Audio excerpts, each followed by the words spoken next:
I teased it a minute ago. Mike Norvell, Florida State, 4 losses in a row, haven't won an ACC game since last September. They go and lose to Stanford.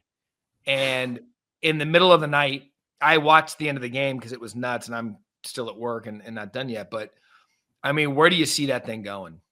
Yeah, I wrestle with Mike Norvell because at the core, I still believe that he's capable of a lot, but you can't argue with those results.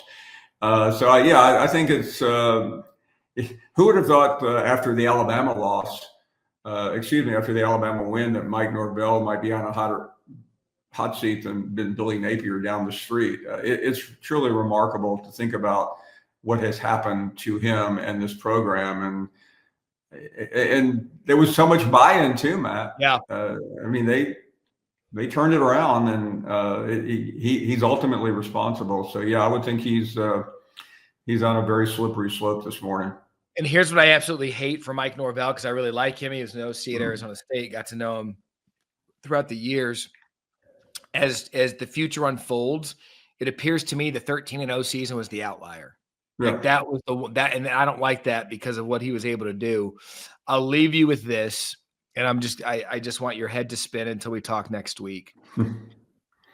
With respect to Florida State, what if I told you that Jimbo Fisher doesn't have a coaching job?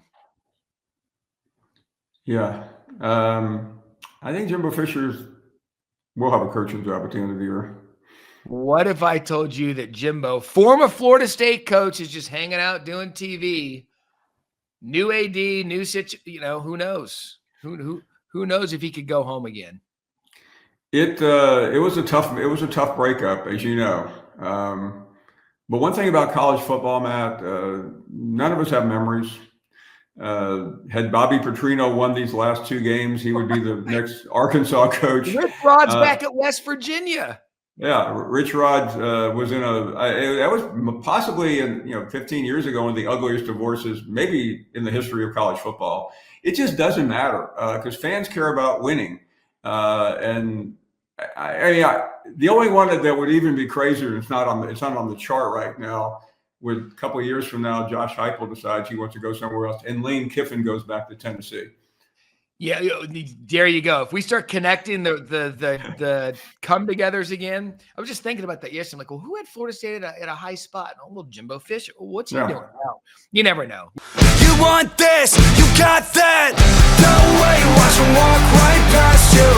Run fast while you have the chance. Don't